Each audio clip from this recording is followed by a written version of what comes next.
Good evening to all of you. Good evening, sir. Good evening. Evening too. I think the last time we met, this was the question we were doing, in case if I remember. We were attempting to get the IRR and give an advice to the company. This is the last thing we discussed. Yes. Okay, great. How many questions have we done on IRR from the past paper?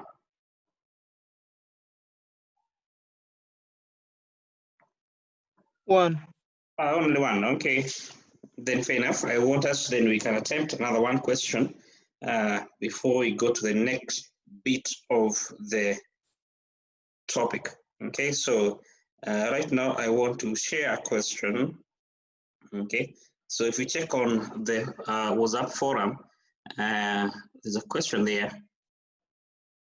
So which I'm sharing right now. Okay, where is this? Okay.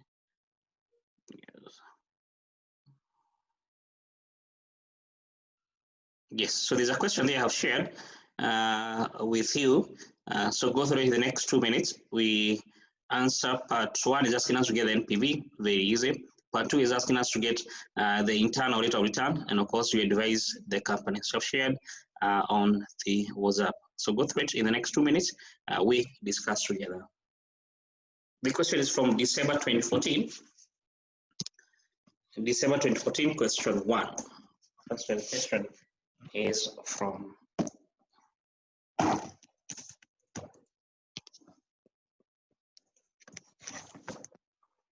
December 2014. Question 1B. Okay, so go through it, we discuss together. You have gone through the question. So part one, you've been asked to get the NPV, but we're meant to get the IRR. Okay. So we have been told that the company want to make a product called M, whose cost to be 600 per unit, variable cost to 40. Okay. That means for the contribution to be earned per annum per unit. Okay. So contribution to be earned. Okay. On per unit basis, therefore will be equal to. Okay, so this is per unit. It will be equal to the selling price 600 minus variable cost, which is 240, and we get therefore 360. Therefore, the contribution for each of the year. Okay, year 1, year 2, year 3, year 4. Okay, this is the total contribution. Year 1, the number of units to be selling 8,000. We multiply by the contribution per unit 360. Therefore, year 2, 7,000 times 360. Year 3, 7,000 times 7,000 times 360. And then year 4, 5,000 times 360. And finally, we have year 5, okay, which is 3,000 times 360. Okay, you get how much? You get 1080. 1,800. So you're getting 1,800. Oh, here 1,800. Yes, 4. Yes. Okay. Year 1. Year 1, 2,880. 2180. 28. 21, 28. 2880, not 21. Or 2880. 2880. 2880. That's it. Yes. Okay, year 2. 2520. 2520. And the same can apply for year 3. 2520. They're gonna for the contribution to be earned every year for the next 5 years. Additional information number 2. The fixed cost, excluding depreciation, is 600,000 per year. So we're going to take that into consideration when doing the final analysis. Yeah, 3, not 3. The company uses the straight line method of depreciation. So therefore, working 2 could be tax saving because of tax depreciation. Okay, because of tax depreciation or capital allowances.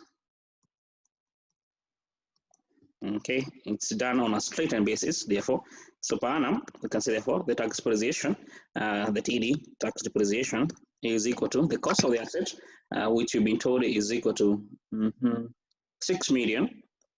However, at the end of year 5, we can dispose of and earn 1.5. Okay, we use it for 5 years. Therefore, we divide by 5, and every year we get 900,000 to be the tax depreciation. Therefore, the implied tax saving, okay, is equal to the allowance. Okay, we multiply by the tax rate. Allowance times the tax rate, where the tax rate is equal to 30% as per note 6. And we get to 70,000 to be the tax saving. That is it. Okay. Therefore, you can have here, we need to get the NPV solution. Year 1, year 2, year 3, year 4, year 5. In note 6, you're not be told when the tax is paid, whether in arrears or the same year. Suppose we go with a basic assumption that the tax is paid the same year, the year of the income. Okay. Therefore, you can have year 1, you can say this is contribution. Year 1, we've done the working already. We got 2880. So have them in thousands. Okay, 2880, 2520, 2520, 1080, and we got what? 1800. However, we've been told that you do incur fixed cost, so we less fixed cost. Okay, where in year 1, every year we incur 600, 600, 600.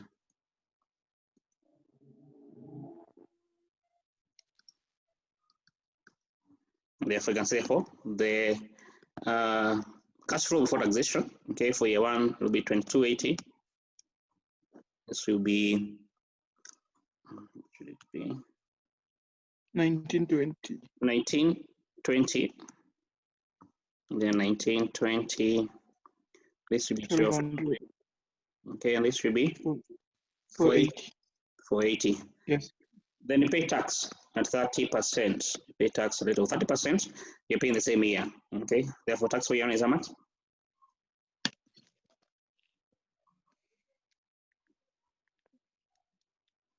684. 684. Okay, year 2.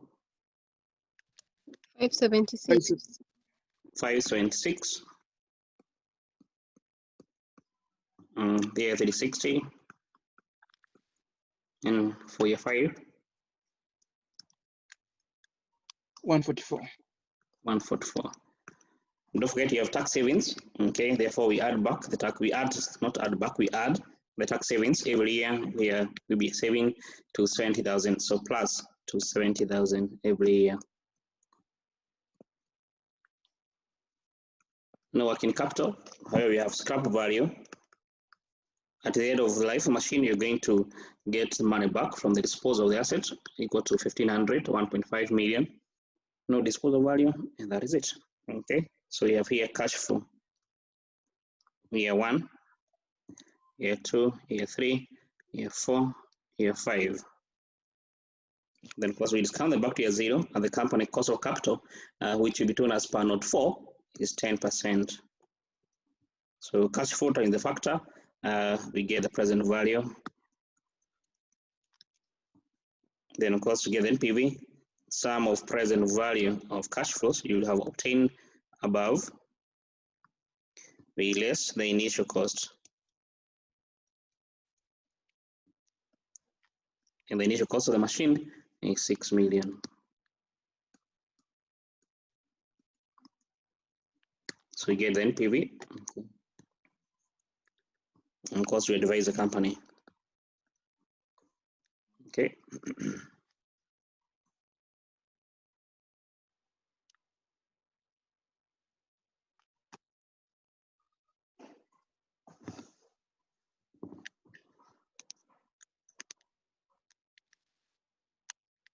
I'm getting the same. Okay, great. So you get a positive NPV of 39,000. Of course, therefore, the company should purchase this machine. Okay, the company should purchase Okay, the machine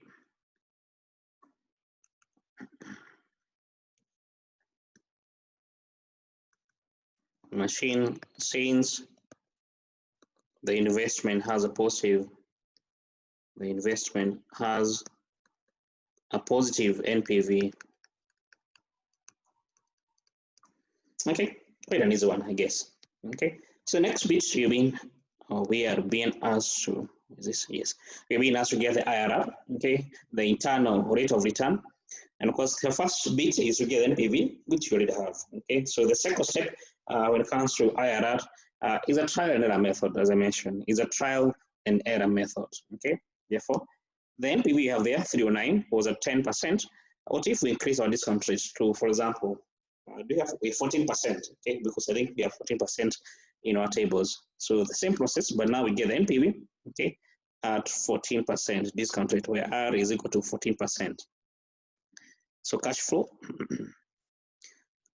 year 1, year 2, year 3, year 4, year 5, okay, then in thousands. What was the cash flow for year 1?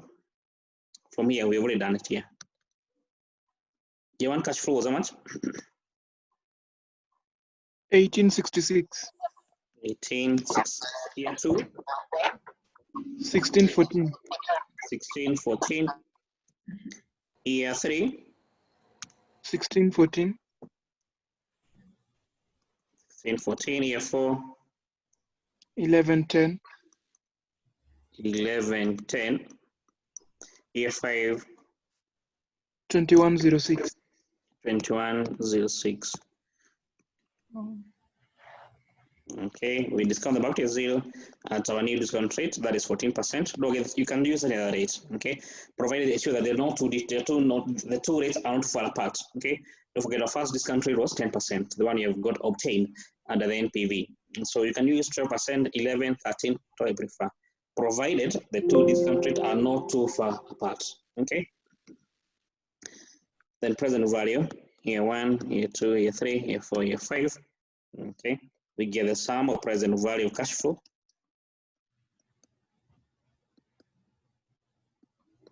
Okay, then we less the initial cost, which is also 6 million. Yes, 6 million.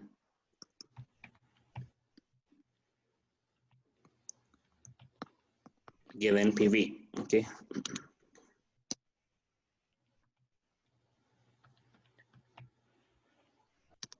Negative 281.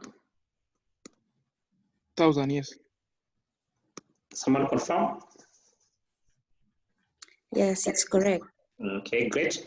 Therefore, we get a negative NPV in case we were to discount the cash flows at 14%. Simply, therefore, now you can get the IRR. Okay, therefore, IRR, just remind, is A plus B minus A, NPV at A,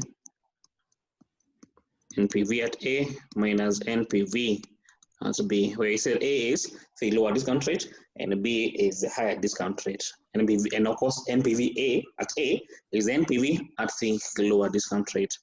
In this case, for example, A it was 10%, well, lower discount rate. B 14%.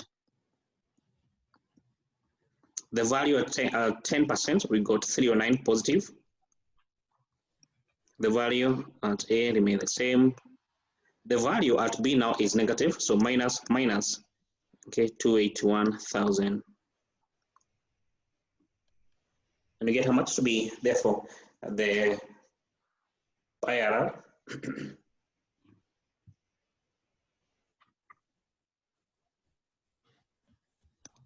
12 point.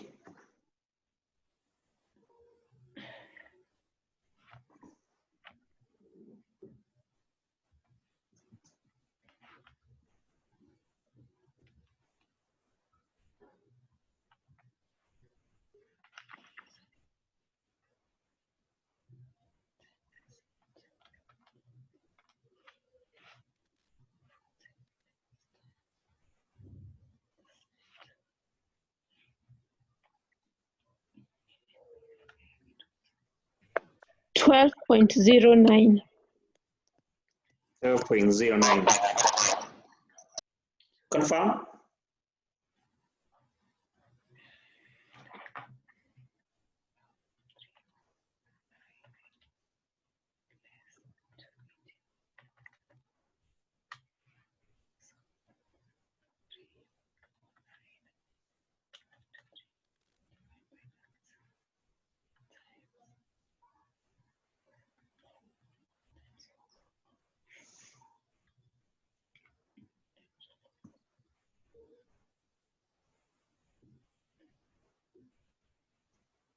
Yes, true.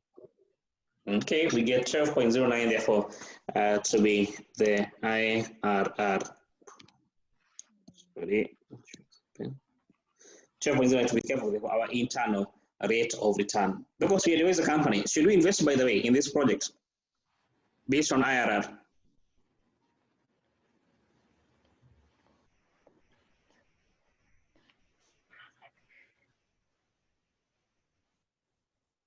Should we invest?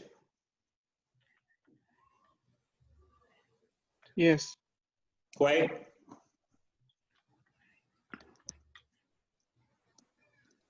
Because the rate of return is higher than the cost of capital. Because the internal rate of return is higher than the cost of capital, 10%. Yes, the company should invest in the project, okay? Invest in the machine or the project.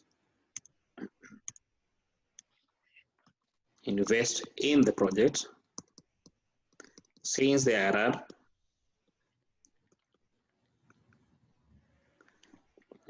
that is 12.09%, okay, is greater than cost of capital. 10% is greater than the cost of capital. 10%. Yeah, and that is it. That's how we appraise the company. We appraise a project based on the use of the internal rate of return. Okay, the use of internal rate of return. Question?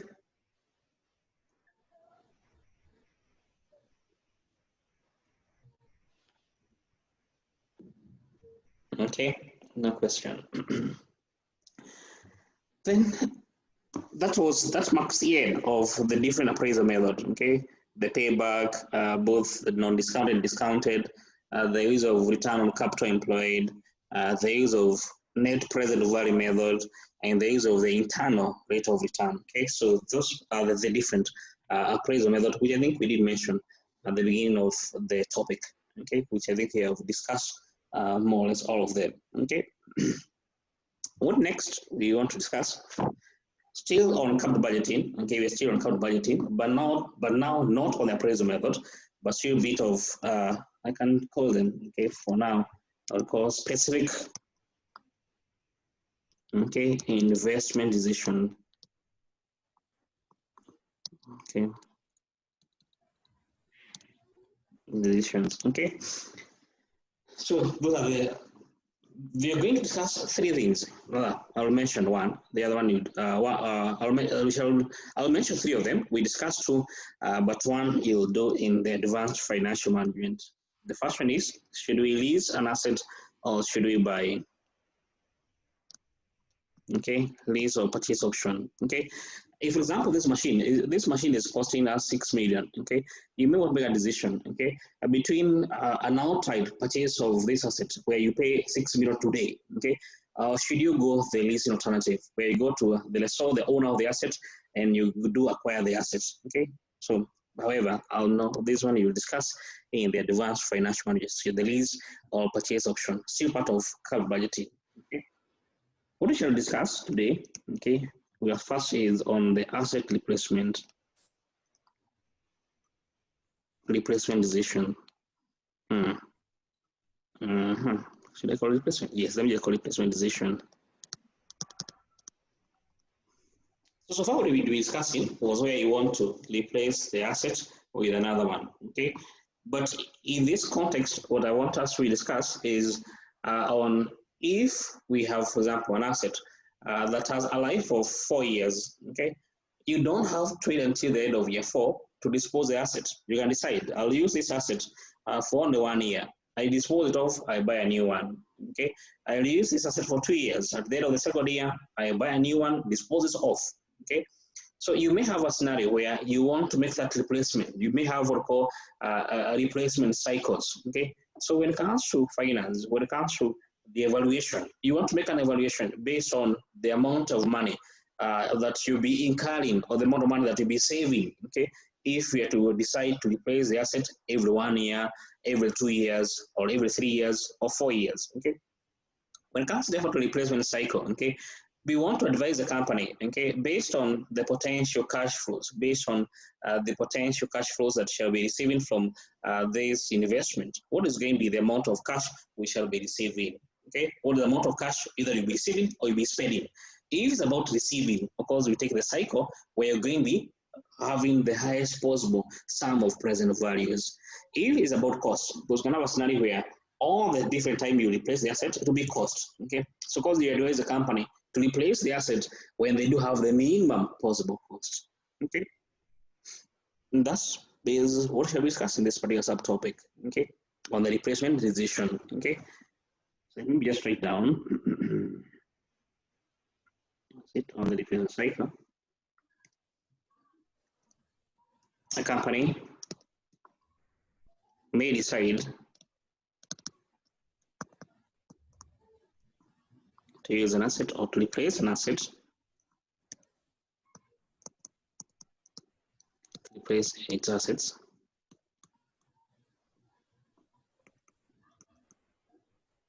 before or on their end life, to reflect on their end life.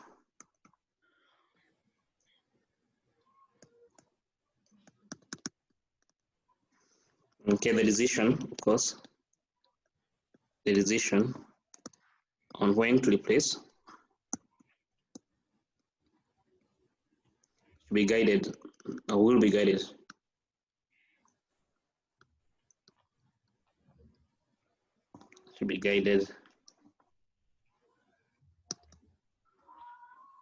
by the replacement cycle. The replacement cycle that has the highest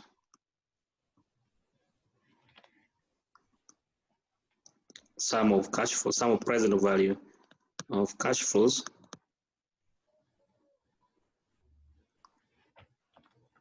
let me note the present value, sum of cash flows or the cycle that has the lowest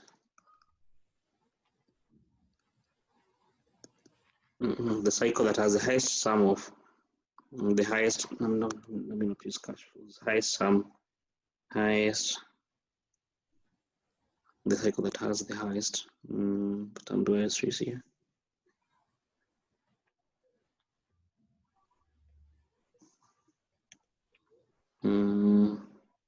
The highest cash flows, the highest cash inflows, the highest economic benefit, the highest benefit, the highest annual benefit, that's a better term, the highest annual benefit, annual benefits, let's say that has the lowest annual cost. Okay, so in case they are benefit, of course, you choose a cycle that's going to give you the highest benefits. Okay, if they are or cash flows, okay, you vote with that term. Okay, or in case they're about costs, then of course you choose a cycle where they'll be the lowest cost. Okay, if for example you have year one, okay, you don't need to write this down. Okay, this is just for an example. If for example you decide to the asset has 2 years. Okay, year one and year two. So you may decide, I'll use the asset for 1 year, then at the end of year one, I buy another one. So for every year that you're going to use this one, you're going to be using this particular machine, the cost you'll be incurring per year, assume, let me just put negative, is 30. However, if you decide that I'm going to use this asset for 2 years, at the end of the second year, dispose it off and buy a new one, for each of those 2 years, the amount to be incurring is, for example, that $5 or that 5 shillings. Okay, then of course you may to give an advice to the company. Of course, it is better in this case that the company should be taking or should be using the asset for 1 year, then at the end of the year, dispose of by a new one. Why? Because for every year until infinity, the company will be incurring a cost of 30, as opposed to using for 2 years, where every year within those 2 years, the company will be paying that 5. So therefore, you choose the one that has the lowest cost. Okay, in this case, you can see therefore they seem to be the better option. However, if there are benefits, okay, okay, let me reverse here. Okay, they're positive, they're not negative. Okay, This is the remain as they were. This is 30, and this is 35. Okay, and it means therefore that in case you decide to use the asset for 1 year, okay, sell it off at the end of the year, buy a new one, then every year until infinity, you'll be getting 30. Okay, if you decide to use for 2 years, okay, that's buy today, then dispose the asset in the year 2022, buy another one then until the year 2024. So every year until infinity, you'll be having that 5. Suppose therefore a 2-year cycle seems to be the better option. Why? Because every year you'll be getting 35 as opposed to 30, which you'll be getting at the year 1 option. Okay, so that's what I mean by you choose a cycle where you're going to either be minimizing the cost, okay, the one that has the lowest cost, or you're the one that has the highest benefits, okay, if they're about benefits. Okay. Now, generally, when it comes to getting this decision, okay, what we normally do is that we can have a case. What's the best to, let me give you an example. Going back to the present values we are discussing, how to get the present value cash flows, okay. Now, if, for example, we are going to be having 2 machines, okay, machine 1 and, okay, let's do that, the same machine, let's say machine 1, okay. You want to determine how much cost are you going to be incurring every year. However, don't forget the cost you're incurring every year, okay, in reality, they'll be fluctuating, okay. It's not an annuity, it's not an equal cash flow. There's some year, for example, in year 0, you'll be paying for insurance, okay, but as the year progresses, the insurance fee or the insurance payment you make is decreasing. Why? Because the asset value is decreasing, okay. Don't forget you pay insurance based on the value of the machine, okay. To be therefore, as the year goes, there'll be a decrease in the cost of the amount you pay in terms of insurance. However, when it comes to the machine, for example, as the year progresses, the maintenance cost is increasing. Okay, the maintenance cost is increasing because as the asset ages, of course, it requires more maintenance, requires more repair. Okay, therefore, the cost of maintaining the asset is increasing. So, of course, you're not going to be having a fixed amount to be paying. Okay, so therefore, there'll be a fluctuation. Okay. So the idea is that we want to spread these costs, okay, determine what would be the equal annual cost you'll be incurring, the equal annual cost you'll be incurring. What you do is that you get the present value of all those fluctuating incomes, get the present values, fluctuating costs you'll be incurring, get the present value of them, okay? Then out of the sum of the present value of those cash flows, both inflow and outflow, whatever it is, okay, you determine what would be the annuity that would give me this present value. Don't forget that present value obtained, okay, is from different cash flows. Year 1, year 2, year 3, year 4, all of them are unequal, okay.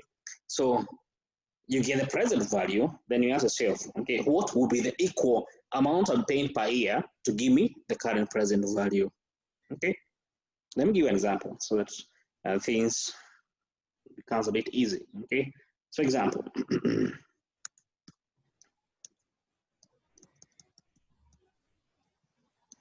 assume a machine, assume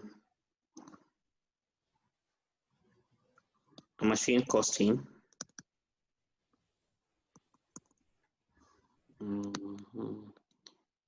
100,000, has a useful life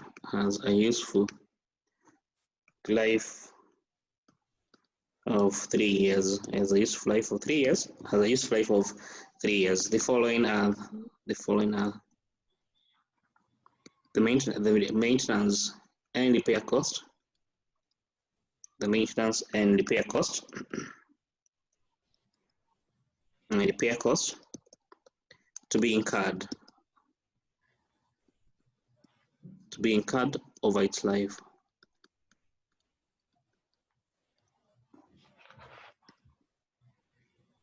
Okay, so here year 0, year 1. So the maintenance cost will be year 1, year 2, year 3. Okay, so the maintenance cost, which of course we assume you pay the same year. Okay, year 1, since the machine is new, you pay quite little. Assume that you pay, let's say, 8,000. Year 2, the asset is a bit older than it was, so you pay 12,000. And the year 3, you pay 20,000, just for example. Okay. if the replacement, okay, so we continue. If the replacement can continue into infinity, continue into infinity, in short, into the foreseeable future, okay? When should the firm replace the assets?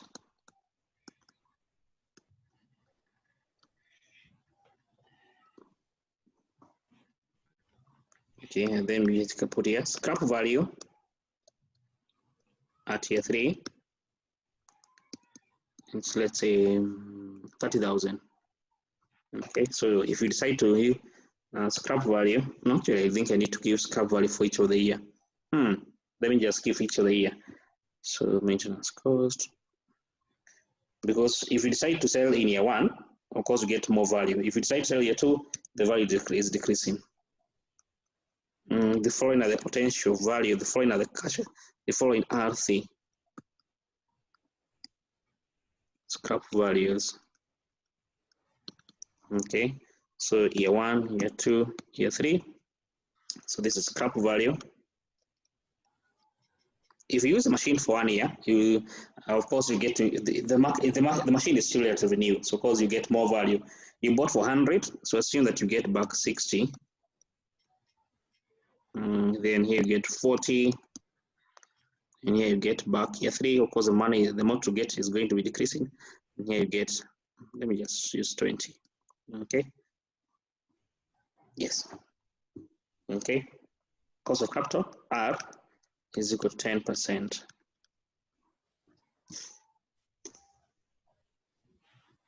We give the cost of assets. Yes. Okay.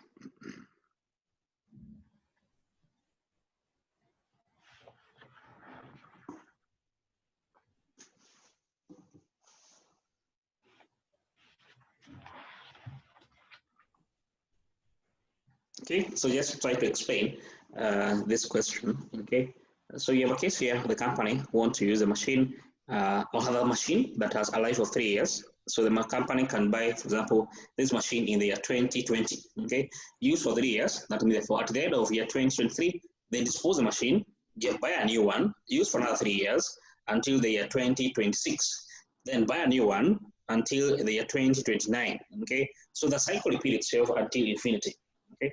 So like the idea here you want to establish to know is that every year, okay, if you're going to use the machine, for example, for only 1 year, okay, so buy the machine in year 2020, then dispose of a year later, that is year 2021, buy a new one until 2022, until the cycle repeats itself until infinity, okay? So for each of the year, that is, if, for example, I decide to use the machine for 1 year, okay, now between now and the year 2021, how much cost will I be incurring on this machine? Okay, and if I decide that I will dispose of the machine, okay, and if I decide that I will use for 2 years, that is between year 20, I buy today, year 2020 until the year 2022. Each of the year, okay, that is year 2020, 21, and the year 2022, 22, okay, how much cost do I incur every year until infinity, okay? So, of course, the decision is going to be guided, okay? The decision is going to be guided, therefore, by which of the cycle, okay, if their cash inflows is going to be maximizing the amount I'll be saving, okay, or if their cost, which of the cycle is going to be minimizing the amount of cost that I do incur, okay. If it's about benefit, then of course maximizing is about maximization. If it's about cost, then it's about minimization. Clear? You got the question?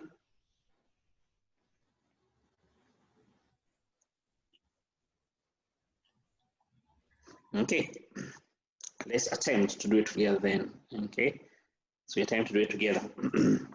So I will begin by assuming that I'm going to use the asset for 1 year. So 1 year replacement cycle, equal 1 year replacement cycle. Okay, so you buy the machine in year 0, disposed of in year 2, in year 1. Okay, so of course in year 0, I buy the machine, so purchase cost. And of course I'll be paying 100,000. This is a cash outflow. Then Don't forget this machine, you have to maintain it. So you pay for the maintenance for year one. So next is maintenance cost. Maintenance cost. And of course, if you decide to use a machine for 1 year, okay, then of course you pay less maintenance cost. You pay 8,000, for example. Therefore, year one incur maintenance cost of 8,000. Then I sell it off at the end of year one. So scrap value. Of course, the model will be saving is going to be a bit high because the machine is relatively new. Okay. Therefore, how much do I get in case I dispose of in year one? I get 60,000. So cash inflow, because this is an outflow actually. Then I'll get the cash inflow here of 60,000. Okay. And that's the end of the analysis. Because this is 1 year. You buy the machine today, 1 year later, dispose of, buy a new one, and the cycle repeats itself. Okay. Then I can have here cash flow. Year 0, year 1. And this is 54. Yes, 52. 52,000 positive. Okay. Then of course I have to get the present value. As I mentioned, the idea is that you want to convert all those cash flows to present value. As you can see, these are not annuities. Okay, this cash flow is different from these. Okay, so you want to equalize, determine what's the equal amount to be paid per year. Then I discount back to year 0 at 10%. Get the present value.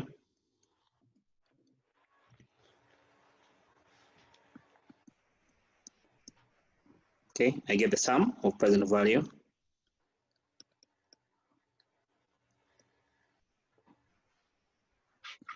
So the sum, in case you decide to use for only 1 year.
I'm getting 52,727.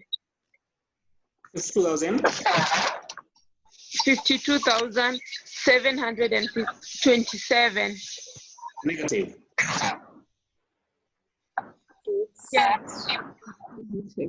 Someone confirm? Correct. It's Yeah, true. it's like Okay, great. So you get negative 2,077. Don't forget this is in present value terms. Okay, this is already in present value terms. Either way, it's present value. So the idea was to get is how much cost will I be incurring per year, okay, until infinity. Okay, how much will I be incurring per year until infinity?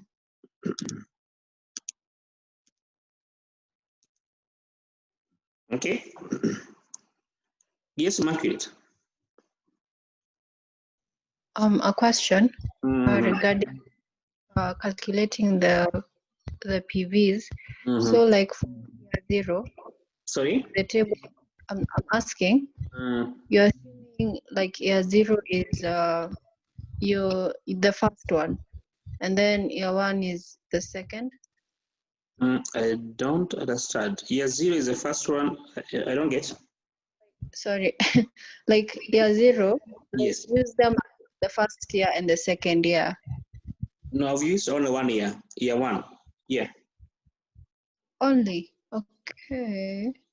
Then I Yes. don't know why I'm different value. Don't forget year 0, you don't discount year 0. Don't forget year 0, you don't discount it because it's already in today. It's present, in short. So you don't discount at all. So you only discount year 1. All right. So thank you. Okay. So that's the present value of the cost being carried. But our idea was to get how much cost we're being carried every year. So don't forget, I'm going to buy the machine today, 2020, then use for 1 year, buy a new one in 2021, use for 1 year, buy a new one in 2022. So the cycle, that's the cycle, okay? So the present value of cash flow we'll be getting is 52. But you want to get now the cost, okay? What is going to be the amount I need to discount back to year 0 to give me 52,727, okay? Therefore, don't forget 52,000 is already in present value terms. 52,727 is equal to the amount of costs that are being carried every year, okay? Therefore, is an annuity. Okay, don't forget present value annuity factor. For how many years? It's 1 year because this is a 1 year cycle. 1 year, 10%. Is that clear? Don't forget, I want to get an equal amount I'll be paying every year until infinity. I know the present value of cash flow is 52,727. So what is the implied annuity that I'll be paying? I'll be carrying every year. So I simply get, therefore, the annuity. Therefore, the annuity that is the equal amount I'll pay per year is 52,727. We divide by 0.901. And you get how much?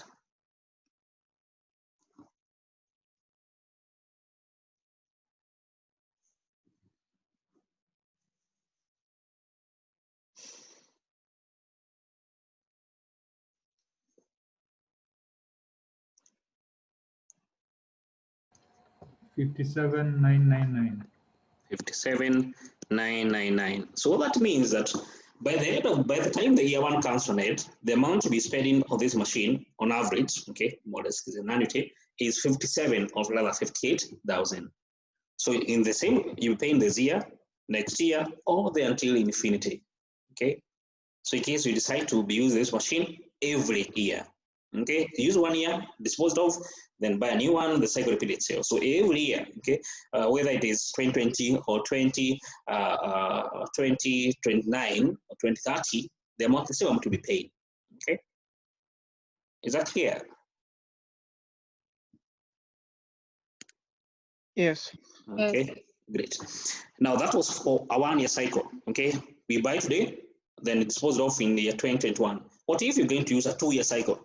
Buy today, okay, use for 2 years, sell it off in the year 2022. What's the implied? Okay, what's going to be the outcome? Okay, let's do that analysis. Okay, a 2 year cycle.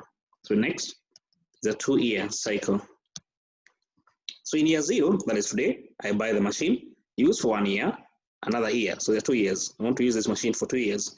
Of course, year 0, I have to pay for the asset. So year 0 is the purchase cost. You pay 100,000. Okay.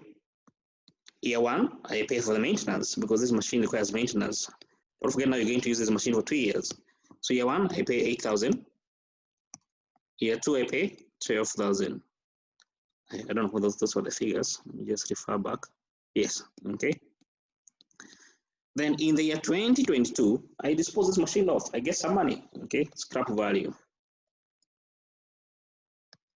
However, the value we're getting in the year 2022 has now decreased to, it was 60, but now it's 40. So therefore, 40, I'll be getting back 40.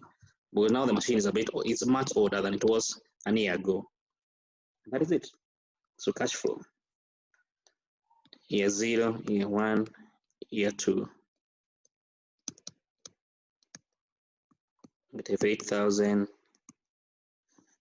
This is 28 positive. Okay. The same process, get the present value at 10%.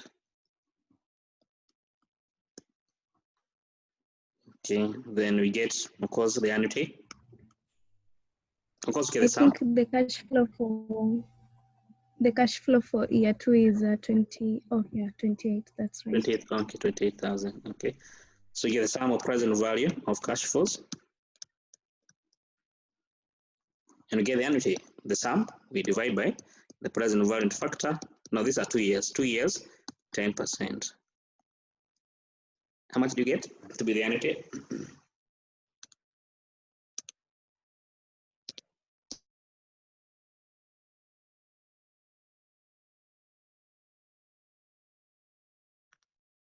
40,000? Yeah. Exactly. No, 40,097. 097. Okay, someone confirm?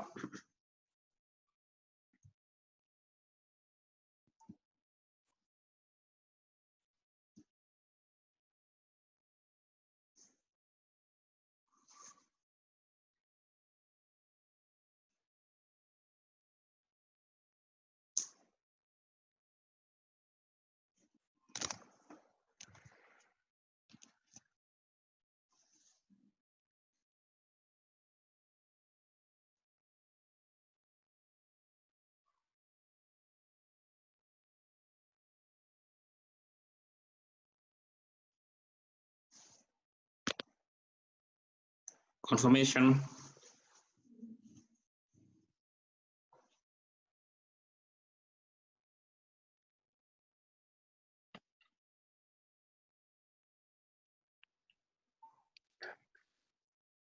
I'm getting 66. 66. No. Sorry. I'm having a difficulty doing some things. Okay.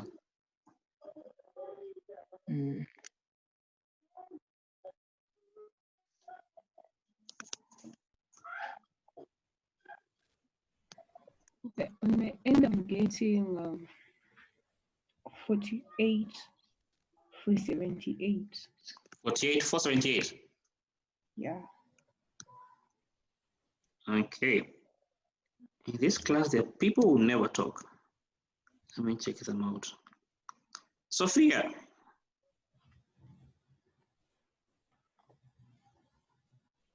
Oh, I don't.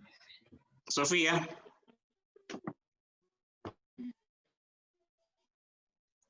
Sorry, sir, I was disconnected. I'm still working on it. Okay. Faith.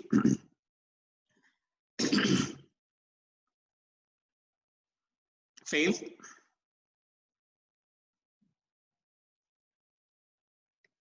Faith Mary. I just gave my answer as 40,097. Ah, okay. So you give the answer. Okay. Yes. Sharon.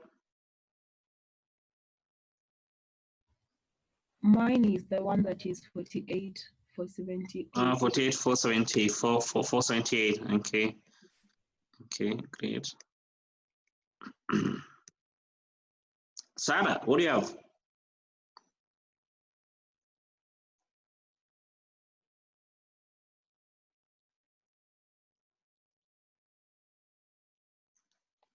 Sarah. I'm not yet through. Okay.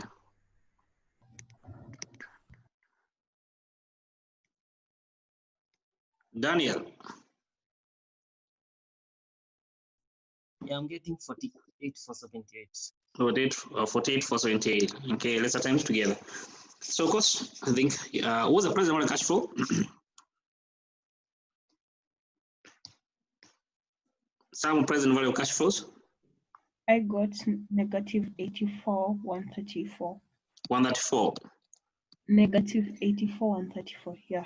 Okay, negative 84, 134. Okay, because then therefore will be equal to the sum 84, 134. Okay, this is again the present value of cost you're incurring for those 2 years. Okay, the sum of the cash outflows, because it's a negative, you'll be incurring for those 2 years. But we want to determine what about per year. Okay, don't forget you can't divide by 2. Okay, because this is with this in present value terms. Okay, therefore it will be equal to that 4. So here we don't from the table. Should be 1 point something, 1.7, I don't know. 1.7355. 55. So therefore you divide 84, 134, divide by 1.7355, and we get 48. Yeah, that is what I got. Okay, therefore we get 48, 478. We can therefore the amount of cost to be incurring every year. So therefore, in case we buy the machine today, then until the end of 2021, for example, okay, we get a cost equal to 48, 478. The same cost to be incurring the other year. Okay, so there's a cost therefore per year. Okay. Now don't forget to use number 3. Yes, sure. I have a question. Mm-hmm. On calculating the present value, are we using the present value interest factor for annuity or cash, the other one? Don't forget here, you discount individual cash flow. So this is individual cash flow. The same here, these are individual cash flow. This is year 1, this is year 2, this is year 0. So these are not annuities. Ah, okay. Thanks. Okay. Excuse me, sir. Yes. For me, I got something different. I got the same as, I think it was Faith Mary. I'm not sure. What the sum of the present? Our difference is on the sum of the present value cash flows. Okay, what do you have? Mine is 69,588. 69,588. Yeah.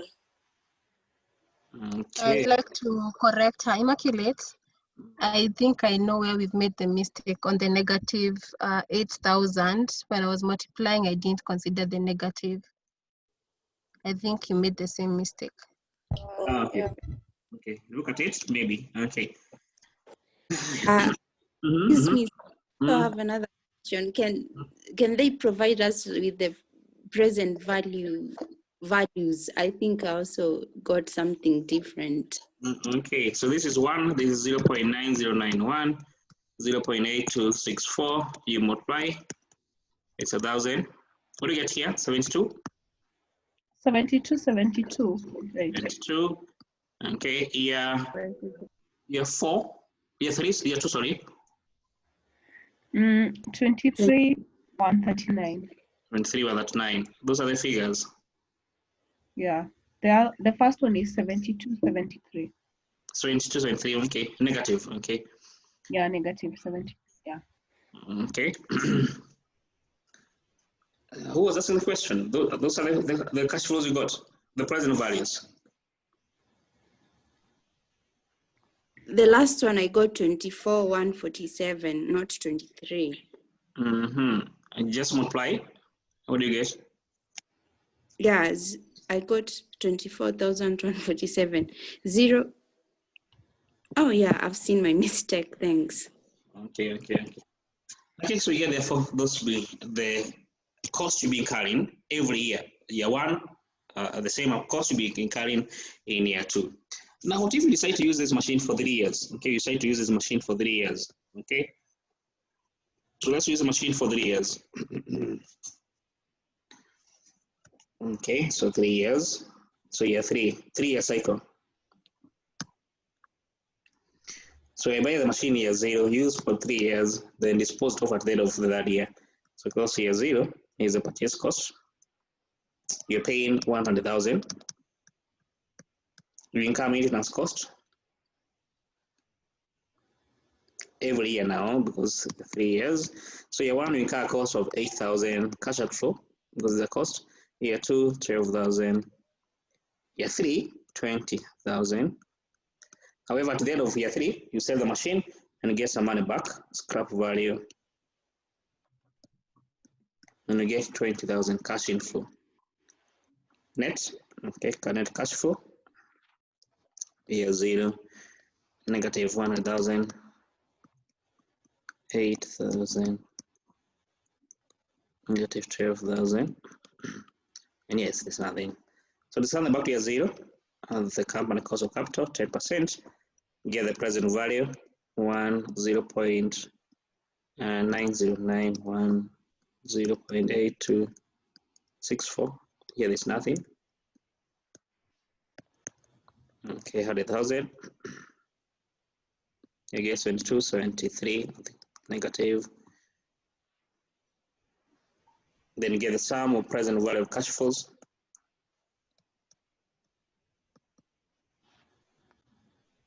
And then you get the annuity, and the annual cost you've been incurring per year. You be the sum, but now we're using it for 3 years. So we do a present value factor, 3 years, 10%, and you get the cost you've been incurring per year. How much?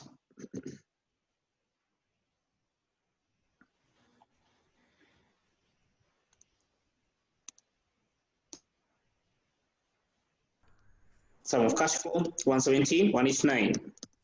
Yes, 0.8. Okay. Negative. Okay, so annuity? And it is to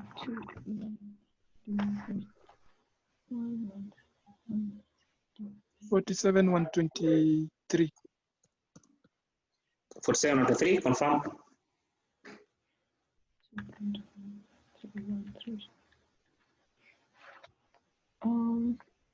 I'm getting 46 to 96. 46 to 96.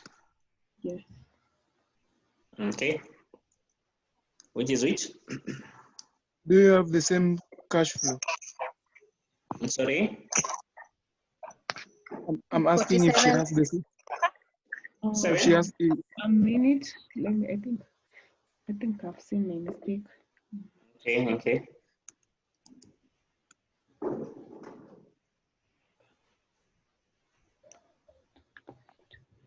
The answer is 47, 123. Okay, for 7, 123. Okay, that will be therefore, if you buy the machine 2020, then year 2020 will carry cost of 47 or 3. The same cost will be carrying year 20 all the way until infinity. Okay. Now you need to make a decision. Okay, we want to advise the company. Then when should we dispose of the machine? Is it at the end of 2021, end of 2022, or the end of 2023? That's the advice you need to give the company. Now going back, we say that the cost per year for this cycle, this is what you've been carrying. Okay, this is the cost you've been carrying. Okay, for 7,000. If we decide to use 2 years, this was the cost you've been carrying, 14,000. If we decide to use for 1 year, sell it off and buy a new one, this is the cost you've been carrying per year. Now, what is the advice to the company? When should they replace the asset?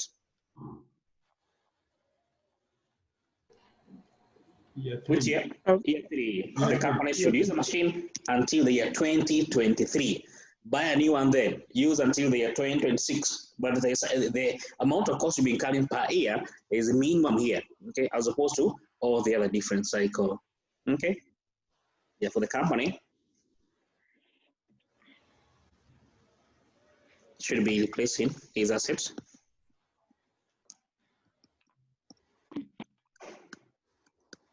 All this asset, not all the assets. Should replace in the assets. Let me specify the asset. Every 3 years.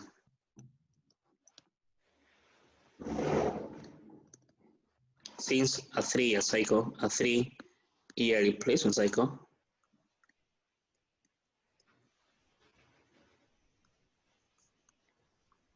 has the lowest present value, has the lowest equivalent annual cost. Okay, so this is called equivalent annual cost. Okay, whatever we have here, whatever you will be doing is called equivalent annual cost. It is the cost you've been carrying per year. Okay, so the company should be replacing the assets every 3 years. Why? Because we are having the lowest annual cost. Okay, the lowest equivalent annual cost. Clear? Clear. Okay, question?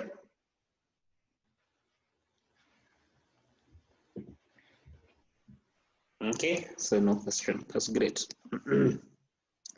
Now, what if we don't have a case of replacements? Okay, where at the end of the maybe year 1 you sell off, buy a new one, it's simply a disposal, what we call the case of abandonment. Okay, project abandonment. We call this. Okay, project abandonment.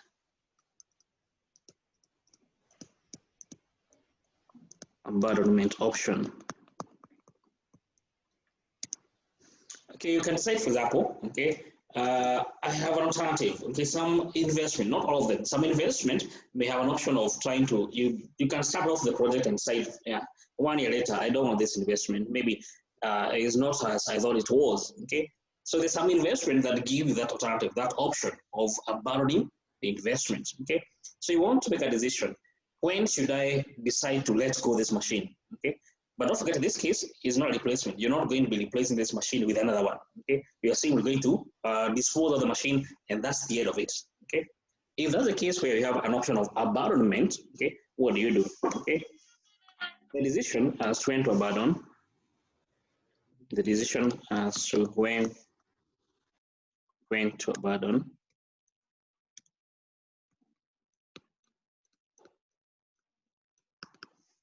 the project on the investment. Okay, should be guided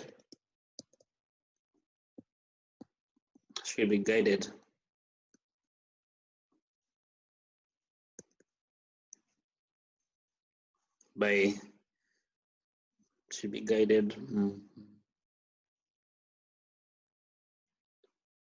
with a year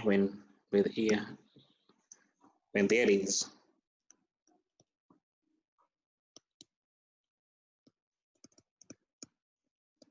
the highest NPV value. Created by the year when there is the highest NPV value. Okay. So in this case, we don't need to get the equivalent. And by the way, maybe before I forget, okay. So since in this replacement cycle, okay, there were costs, there were negative cash flows. Okay, we refer to them as the equivalent annual cost. But what if there were cash inflows? We refer to them as equivalent. Okay, they refer to as equivalent annual benefits. Okay, equivalent annual benefit. Okay, equivalent annual benefits. Okay, so amounts of if there were cash if there were positives. Okay, not like if you had negative. And of course, if they are positive, then of course we take the one that has the highest. Okay, I think we did mention that. Okay. And going back to abandonment. So here, of course, as mentioned, okay, the decision as to when should we abandon this investment, okay, should be guided by which is, or when do we have the highest NPV, okay, when do we have the highest NPV. Clear?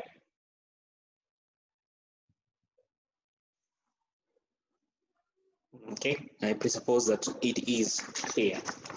Now, let's go to your examiner, okay. So this bit we have done here for replacement, okay, I've not seen your examiner asking, but of course it's good enough that you get the skill, get the knowledge, okay, just in case that you'll be asked, you will never know. But at least for the one for abandonment, the examiner has done that in the past. So I'm going through your question bank to look for that question. The same thing you should be doing. Okay, I've seen one here. In May 2019, okay, May 2019, question 5C. May 2019, question 5C. So take 1 minute to go through it. We attempt to do it together. May 2019, question 5C.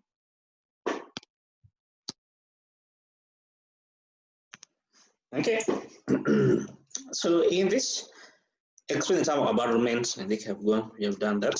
Roman 2, okay, advise the management of the company on the optimal time to abandon the investment, not replace. Don't forget, there is another case of replacement. So there's a case of abandonment, okay, but it's follow the same thing like you've done before. So anyway, let's read together. Okay, so here we can decide, let's discontinue the investment, okay, at the end of year 1. Okay, so year 1. Okay, let me just call it 1 year, but year 1, not 1 year, but year 1 abandonment. Year 1 abandonment. Okay, what's going to happen? So year 0, we buy the machine used for year 1 year, dispose of year 1. So year 0, we pay for much. So this is a purchase cost. Let me just go cash flows as they're calling them here. Of course, this is paying cash flow. So year 1, you pay 16 million. So cash outflow. Then year 1, you get 8 million. You get a cash inflow of 8 million. Okay. Then you sell the machine because it's 1 year. You buy 2020, 2021, disposed of. Okay. So therefore, you get the value. Then call this abandonment value.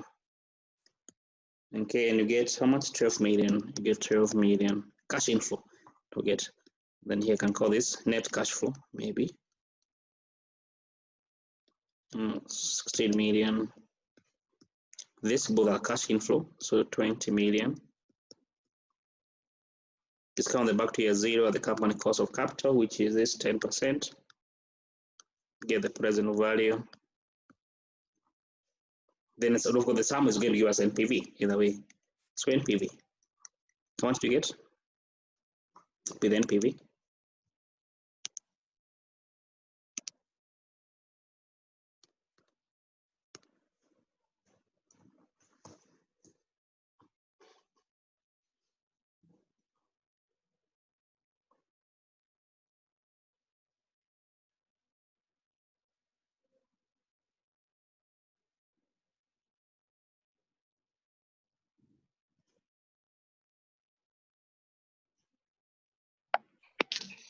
$2,182. You get how much? 2182. 2 million.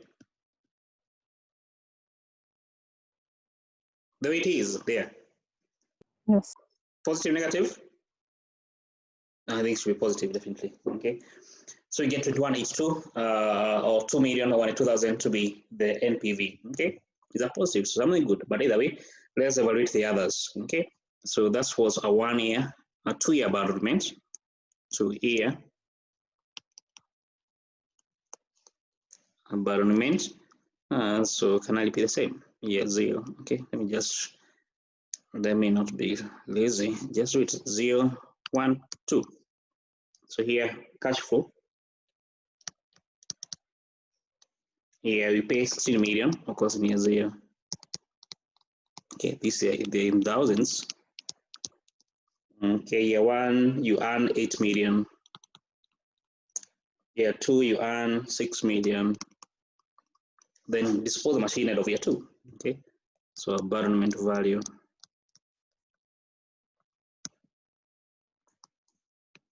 And how much do you get? You get 8 million if you decide to dispose it off in year 2. So you have here net cash flow, 16 million, cash outflow, 8 million, cash inflow, and 14 million cash inflow. Discount the back to year 0 at the company cost of capital, 10%. Get the present value, and you get the NPV. How much is the NPV? 2 million. 843,000. 843,000 positive. Yes. Okay, get a positive, so at least a higher value compared to you disposing of the machine year 1. Okay, don't forget you also have year 3. So the next I think can be somewhat confirmed by there before you go ahead. Confirm the NPV. Yes. I'm getting the same. Okay, great. It's true. Okay, so you decide. What if now we decide to use for 3 years? So 3 years, about on year 3. About on at the end of year 3.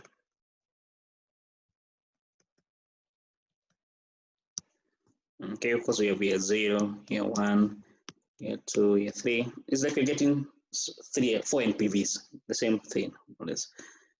So cash flow, year 0, you pay for the machine, 16 million. If they're in thousands, and indicate. That's something else that you might forget on how the figures are like. Okay, 16,000, year 1, you get 8 million. Year 2, we get 6 million. Year 3, we get 5 million. That at the end of year 3, sell the machine. So it's the disposal value, abandonment value.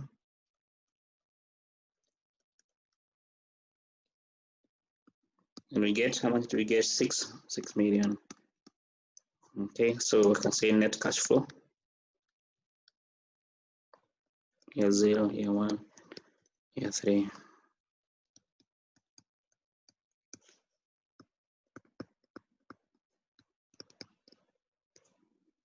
Get 11 million here. Okay. The same process, discount back to year 0, company cost of capital, get the present value, get the NPV. You get amount?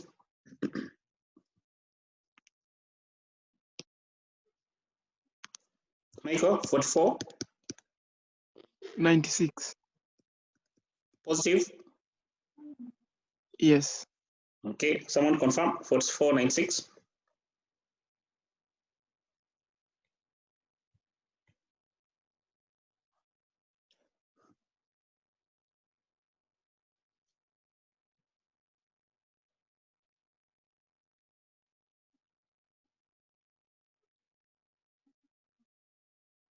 It's correct. 4496 the NPV. Okay, that's for a 3-year cycle. A 4-year cycle. Yeah, the NPV. If you're going to abandon at year 4.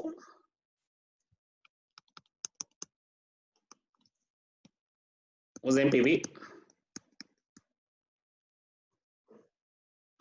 Same process. Okay, that's why I don't do it because it's too repetitive. Okay, same process. What's the NPV?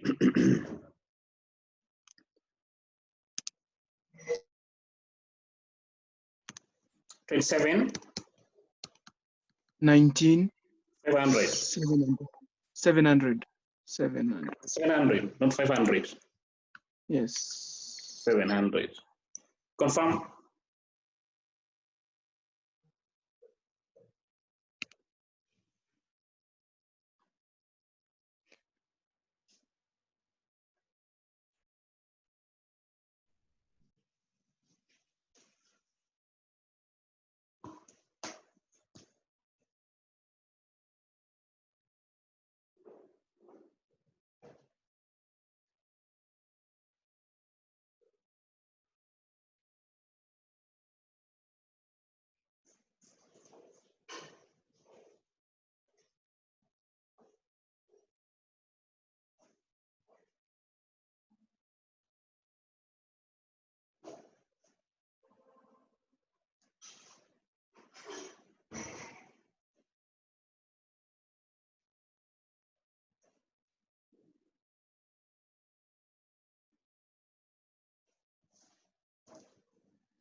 Confirmation.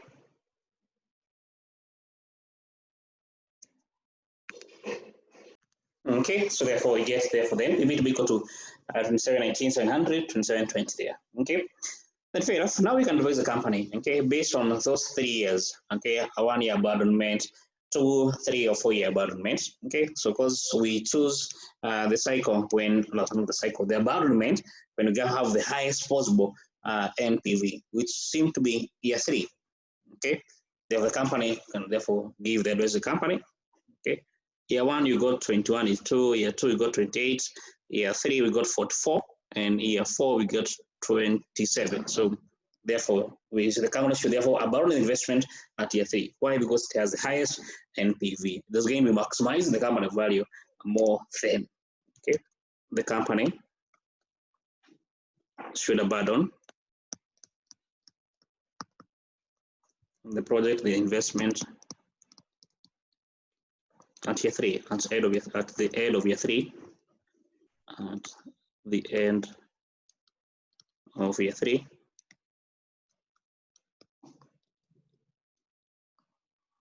due to the, since it has the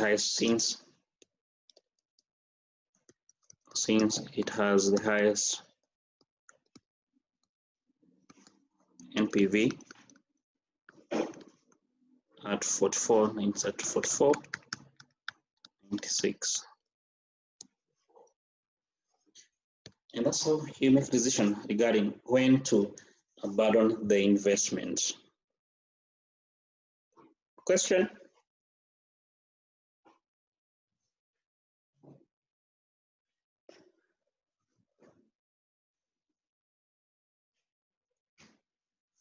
Okay, no question.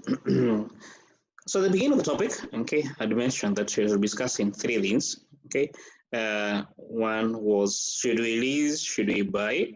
Okay, which we say that is going to be done in the advanced financial management. We have done the replacement. So the third one is capital rationing. How do we invest in cases where we have capital? We don't have enough capital. Okay, so capital rationing. How we are going to be investing in a scenario where there's not enough money. Okay, a capital rationing situation. Now, calculation normally arises in cases where the company has value-added investment, okay, I'll call positive NPV projects. However, the company does not have, okay, enough money to invest in all of them. So there's capital restriction, there's capital limitation. Okay, we don't have, or the company does not have enough money to invest in all those projects. Okay, now the question to me therefore is how therefore do we apportion? Okay, how therefore do we ration? Okay, how do we allocate? Okay, the different funds, the few capital, okay, the few money, the few funds the company has among the list of funds the company has among these competing projects. Okay, that's the question we are trying to answer here. Okay, how therefore do we ration? Okay, do we allocate against the little capital the company has among the different competing projects? Okay, that is what we want to attempt to answer. Okay, let me just introduce the capital rationing. Okay, capital rationing arises. Okay, when the firm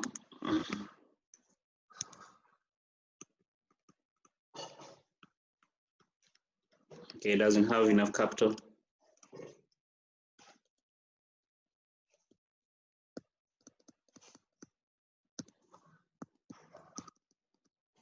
invest in all value-adding projects. To invest in all value-adding projects.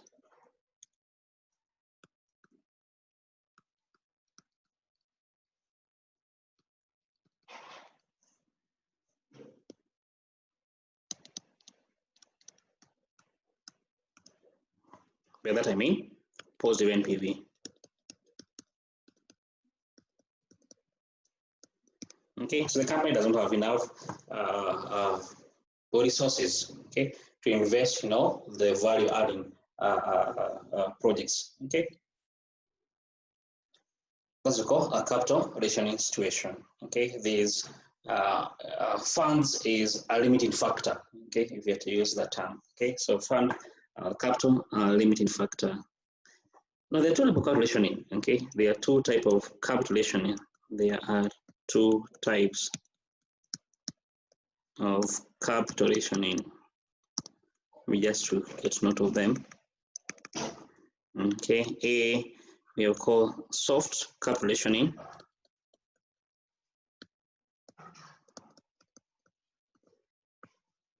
Okay, and we have we call the hard capital rationing. Okay, but let's begin the first one.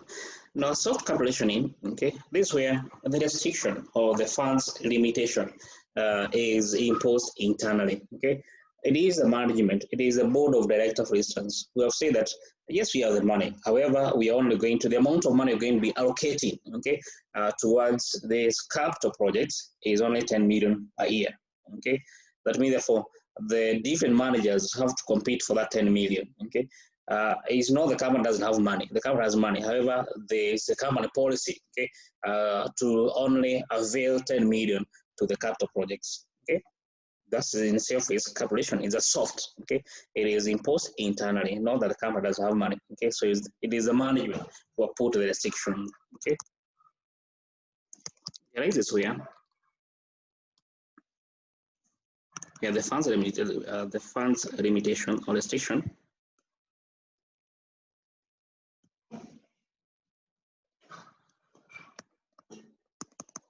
Are imposed internally by the management, by the executive. Okay, so the limitation of this restriction has been done because of internal factors. It's within, okay, in short, okay, the first restrictions, okay, has been imposed internally. Okay, that's what referred to as the soft capital rationing. Then you have a call B, okay, the hard capital rationing. Hard capital rationing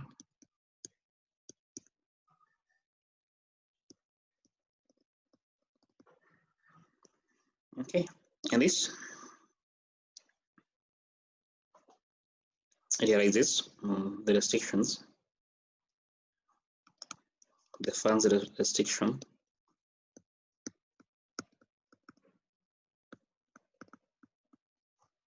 Yeah, that was the means limitation. Arises or imposed externally. Yes, the term restrictions or limitations are imposed by external factors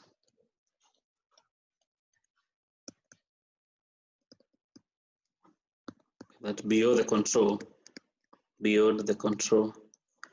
of the management, beyond the control of the executive.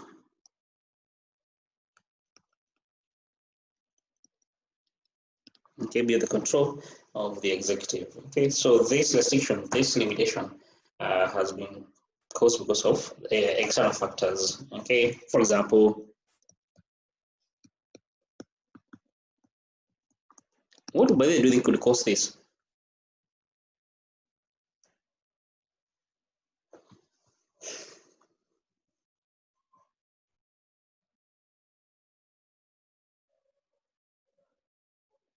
What would cause hard calculation?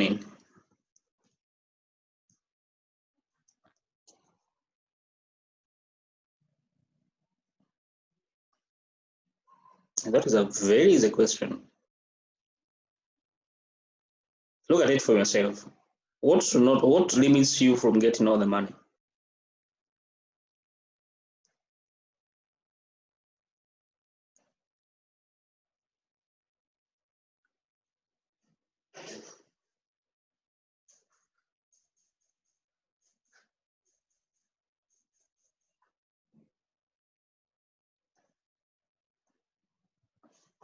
Yes, there's some of hands up. Yes, unmute yourself.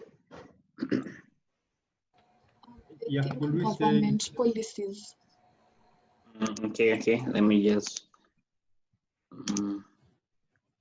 Where are they? Ladies first, Joseph. Who is that? Who was that person? Bridget. Yes, Bridget. Bridget. Mm-hmm. Government policies. Government policies. Okay.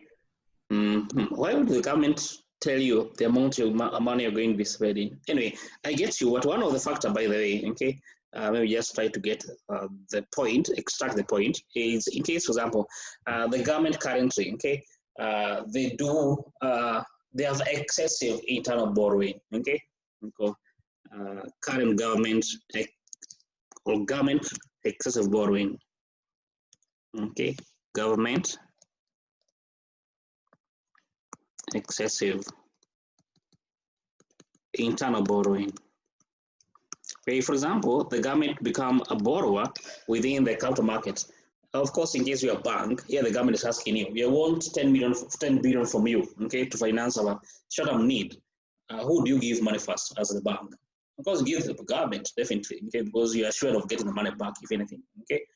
So in case you have the government and the company, then of course the banks will give the money to the government, okay, because the government, by default, okay, the risk is a bit lower, okay, we have to say, where you as a bank, you finance the government, okay? So therefore the companies in quote have been kicked out of the market, capital markets, because the government has come in. Joseph, what was the next, you had a point, Joseph? could we say hard economic conditions in a country? Like what? Like generally a pandemic. Okay, a pandemic could cause it, for sure it is, okay? Trying to see trying to put it into, I agree with that, for sure. Let me go, lack of credit access, okay? Lack of credit access, yes, you are. So, okay, that's that, okay? Lack of access to credit. Okay, maybe they can be caused because of a number of things. Okay, pandemic, for example, just giving us, yeah, or there's no money in the economy. That can happen. There's no money in the economy. Okay. Yeah, it can be a factor. Okay, lack of access to the credit. Okay, so the economic situation. Okay, bit tough. Okay, the country facing, for example, a case of recession. Okay. Then of course, another factor could be in case you are, if last year you got money from this bank, you never paid back. How do you expect the same bank to give you money? If you are a risky borrower, then of course no one is going to finance you. Okay, perceived riskiness.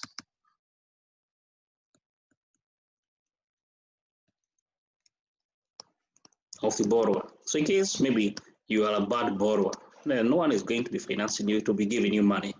So the restriction is imposed externally, not because of you. It is because of you, in short. Okay. However, the restriction has been, there is a capital market restricting you from getting money because you are a bad borrower. Okay, as short as that. Okay, so those are the factors, okay, that could cause any other factor. Quite close off. Okay, those will be some of the factors that do restrict the amounts of funds that you can access as a company. Okay. Actually, you may be having a case of you have restrictions. Okay, restrictive board covenants. If you still remember, I think we discussed this. Restrictive board covenants you have with the capital markets. Yeah, those I think can be another factor. Okay. The restriction can be imposed because of maybe you have an agreement between yourself and the current financiers that you cannot borrow more than X amount of money. Okay, so that can be something else, by the way. Okay, now the question remains, we go back to our main question. How would we therefore invest these funds that are limited, that are restricted? How do we apportion it? How do we allocate it among the different competing projects? Okay, the first thing before we even discuss how we're going to apportion the funds, the money, is to first to understand the projects themselves. Okay, is to understand whether they're divisible or they are indivisible. Okay, we can begin the first case. Indivisible projects. Okay, maybe the first time we can maybe try to discuss is what we call project divisibility. Okay, a project is deemed to be divisible. A project is regarded as divisible. Regarded to be divisible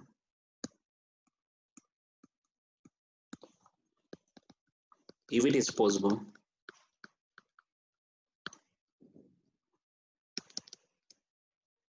to invest in portions. Okay, that's only called by divisible project. Okay, can we invest in portions in this investment, in this project? If you can, then that's a divisible project. If you cannot, then that's an indivisible project.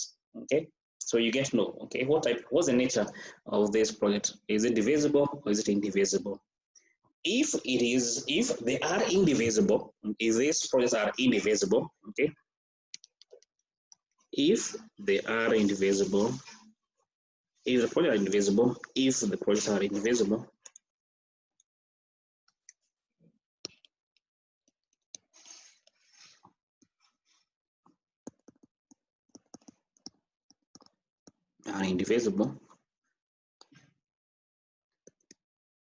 the optimal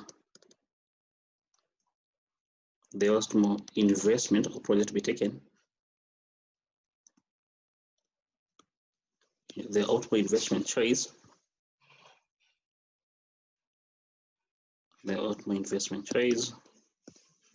is one that maximizes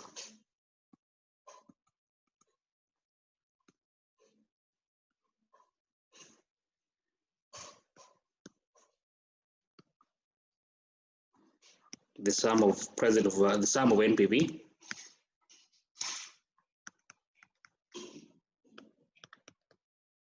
and sum of NPV of the individual projects.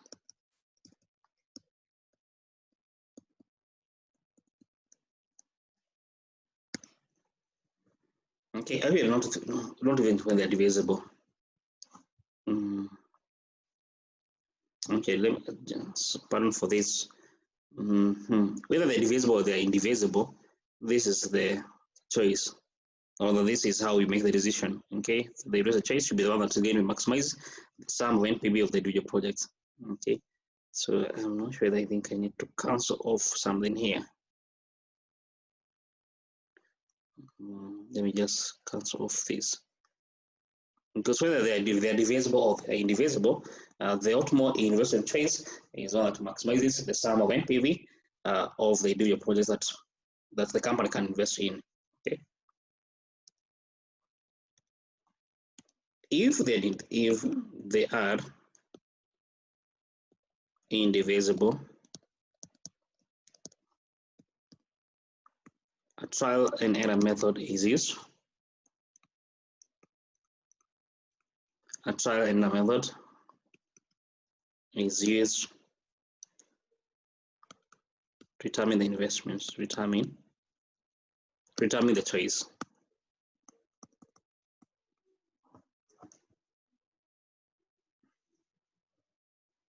Okay, so in case they are indivisible, a trial and error method is used, okay, to determine the choice. Okay. If any excess fund, or maybe excess funds, let's put excess funds may be invested in money market instruments.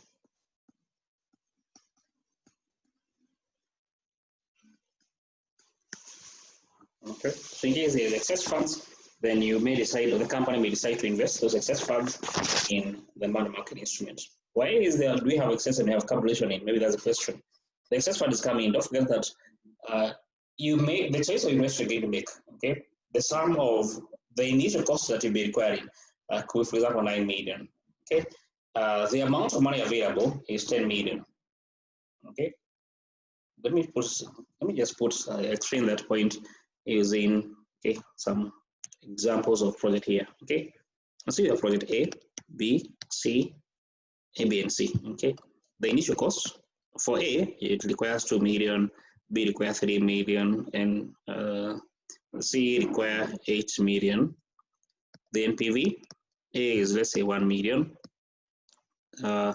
6 million, and B is, let's say, 2 million. Okay, the initial cost required is, let's say, 12 million. Yes, I think it's 12 million. We see that since they are indivisible, then of course we use a trial and error method. We try to see what mix of investment is going to give us the highest sum of NPV. Okay, for example, you can, since the amount you have is 12 million, don't forget you can't take all of them, because in case you take A, B, and C, the amount you required is 2 million plus 3 plus 8 to give us 13 million. They give us 13 million, which you don't have. You don't have 13, you only have 12 million. So you have to try to read which mix is going to give us the highest NPV. Okay, this seems a bit straightforward, but anyway, if we do B and C, okay, B, C, okay, B 3 million, C 8 million, to give you 11 million. Okay, so you have an 11 million, okay, that you require to invest in B and C. Okay, so since the two are going to give us the highest NPV, because 2 plus 6 to give us 8 million, okay, that's the highest NPV that you can obtain here. Therefore, if you take B and C, the initial cost required is 11 million. However, don't forget the amount of money available is 12 million. So here it means you have in quote an excess of 1 million. Because you have 12 million, you have used 11 million, so you still have 1 million. Therefore, this 1 million, you can decide to invest in, for example, in T-bills, okay, in money market instrument, and earn some interest. Okay, this is what I mean by excess. Not that you have more money than what you need. Okay. So let's do an example. Okay. The question I think I saw for examine asking on that area.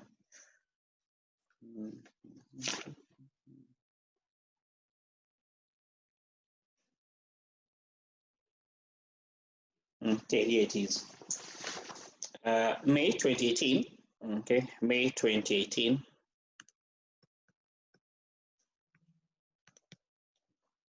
Time. May 2018, question 4C. May 2018, question 4C. Go through it. We attempt to do it together. May 2018, question 4C. Text 1.5 million. Okay, let's do it together. So here we've been asked to advise on the optimal project combination. So there are 4 projects, A, B, C, and D. So of course, the first step is to determine, are they all investable? In short, do they have a positive NPV? Because if one of them does not have positive NPV, then we ignore it totally. Okay, but it seems that all of them have a positive NPV, so they are all investable. They are all value-adding projects. Next, we determine, do we have a capital limitation? Okay, the next thing is that, do we have capital limitation? If you take A, it requires 30, B requires 45, C requires 60, and D requires 40. So the combined A is 30 plus 45, 75, 75 plus 100, that is 175 million. The funds available as per note 1 is 90. So there is for sure a capital limitation there. Okay, we do have a capital limitation there. So therefore, we need to determine how we're going to distribute the funds. The next thing, and be careful, note 4, the projects are indivisible. Okay, since they are indivisible, we use therefore trial and error methods. Okay, so you look at what combination is going to give us the highest possible NPV. Okay, if in excess funds in note 3, it is going to be invested for a return of 14%. Okay, in perpetuity. Okay, so try and error. If we take A and B, okay, is a trial. Don't forget. Let me take AB. If we do AB, the total amount of AB 30 plus B 45, 75. So you're still within the 90, but you can't take any other. Okay, if you take A and B, no other can you take. Okay, so let's take A and B as our first trial. Okay, the NPV, say sum of NPV of these two, sum of NPV, okay, for A and B will be equal to 20 million, will be equal to 20 million plus B is 45 million, no 15 million, give us therefore total of that 5 million. Okay, however, don't forget you have excess funds. Okay, so the surplus funds is the amount available, 90 million, plus the amount you have used. You have used 30 million for A, and you have used 45 million for B. The balance is 15 million.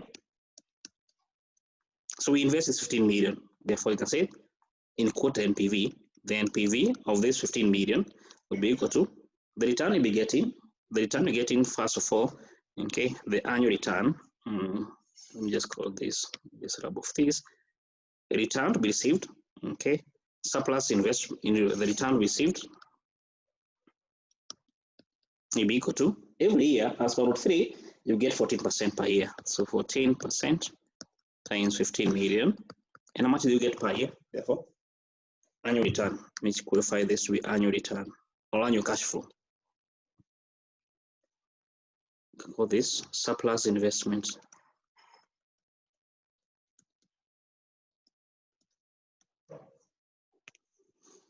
How much do you get per year?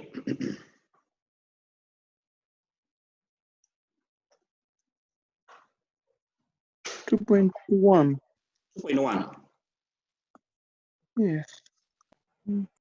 Confirm? Okay, 2.1. Don't forget to get 2.1 million every year to infinity. Therefore, the NPV of this investment will be 2.1 million. Look at the present value of a perpetuity is the perpetuity or the annuity divided by R. The cost of capital as per note 2 is 10%, so 0.1 minus the initial cost. Don't forget you have spent 15 million, so minus 15 million to give us 6 million.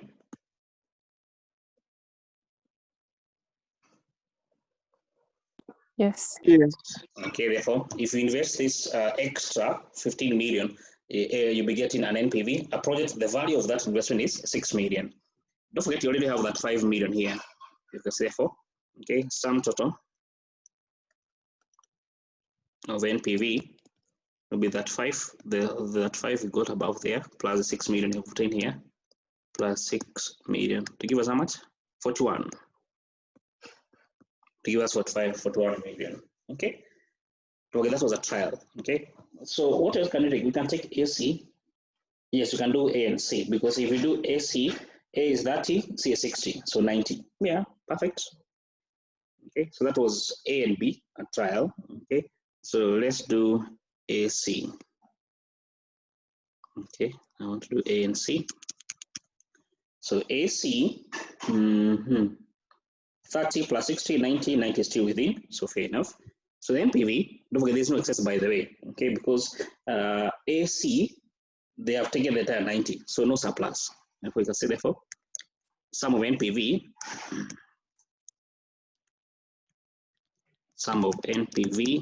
okay, to be received is NPV for A, which is 20 million, plus C, which is 40 million, to give us 60 million. So that is it. Nothing else we need to do. There's no surplus. Clear? Clear. Okay, great. You can do BC.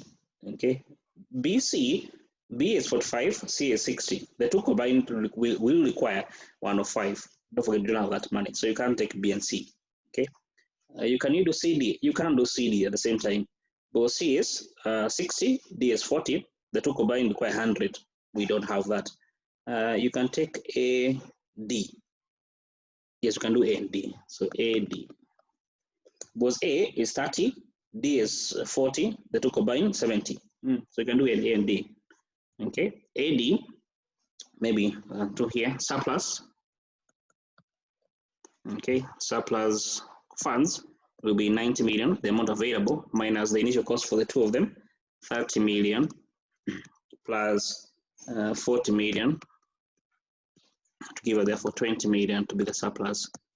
Okay, now in case we invest this 20 million, we get a return, okay, annual cash flow, annual return from this project, from this short-term investment, 14% times 20 million, to give us how much? 2.8. Yes. To get us. So every year until infinity, this side investment you have made, and for you 2.8 million. Therefore, NPV from this side investment, side in quote, will be the cash flow, 2.8 million. This is obtained every year. Therefore, it's present value terms. Okay, we divide by R, and R is 10% minus initial cost. And the initial cost is 15 million, or 20 million, sorry. Well, this is what we have spent, 20 million, to give us 8 million. Okay, therefore, in case you take this, you make this investment, its value today is 8 million. Okay.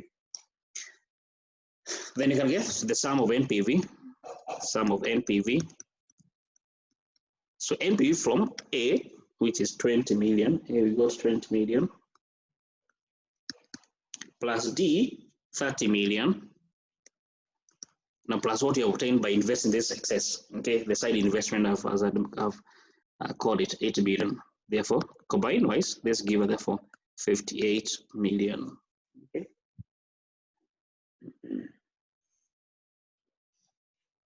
And that is it.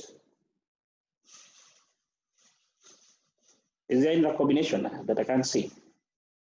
We have done AB, we have said AC can't, AC has worked. BD. BD. Yes, we can do BD. Thank you. We can do B and D. Because B is 45, D is, yes. The two give us 45. Yes, we can do that for sure. Okay. So let's try B and D. Okay. Surplus. Okay, you can do B and D. So surplus funds, we have 90 million minus what the two will consume. So B consumes 45 million. And D takes up 40 million. Okay, so we add up with an excess of 5 million. Yes, 5 million. Okay, this is a surplus we'll be investing. So therefore, how do you invest the surplus? So annual cash flow from this surplus, the amount to make for you. So you invest 5 million and an annual return of 14% to give us 700,000. Okay, it's 700,000. I hope it is. Yes, yes. Therefore, the NPV to be received from investing these excess funds is 0.7 million. divide by 0.1, the cost of capital, minus initial cost. You have spent 5 million, and you'll be getting 2 million. 2 million. Okay, therefore the NPV received from this excess funds is 2 million. But don't forget you have B and D also. Okay, therefore the sum of NPV from the investment, B gives you 15 million, D gives you 30 million, then you earn 2 million from this excess. The sum will give us 47? 47 million. 47 million. There's someone with a question. Ask. My question is on the third trial. The BC. Or which one? No. Sorry? AD. AD. What is it? The sum of NPV, 30 million. 30 million. Don't forget, this is NPV for A. So NPV for A. So A, if you go to the books, to the question, is 20 million. Then for D is 30 million. Then 8 is what you've just obtained here.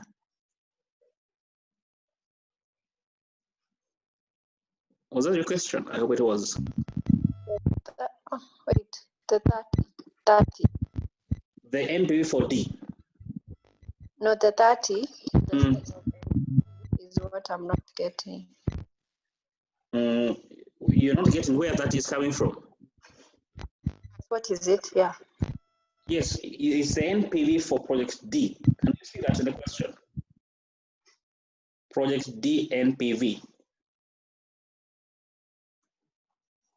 Yes. Okay, yeah. Okay. Thank you. Welcome. Any other possible combination which I may have overlooked?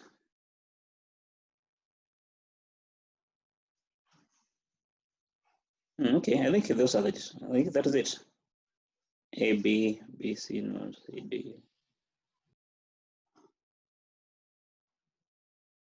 A, D, we have done it here. Can you scroll down? Where? On the sum of, yes, that one. Okay. I think that is it. I can't see another combination. C, D has refused. B, C, no. A, B, done. Okay, I think that is it. I can't see not to get another combination. Okay, so we make a decision now. Okay, we look at all the combination, and of course we choose the one that is going to give us the highest NPV. AB gave 41. Okay, AC has given 60. Okay, AD has given 58. Okay, close enough. BD has given 47. Okay, of course, therefore we advise the company to take AC. Okay, therefore the advice the company should invest in A and C since they have the highest sum of NPV, the highest sum of NPV at 60 million Kenyan shilling. That's it. That's how we apportion the funds among the different competing projects. Okay, and I think as we'll see next.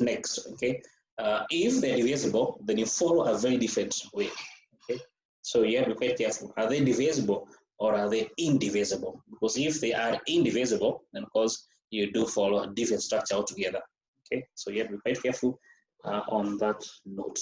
Okay, question.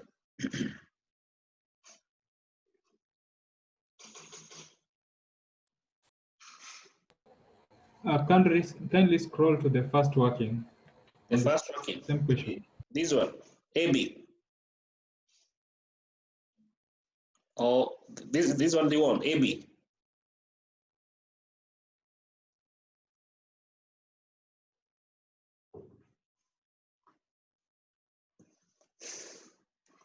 Okay, so if there's no other question, then I guess we can call it a day. We meet next week, okay? And I think I'll give an assignment. I'll see what I can do. Yes, Immaculate. Could you please scroll up to the first working you did? Very first one when you started class. This is the first one. A, B. Or which one?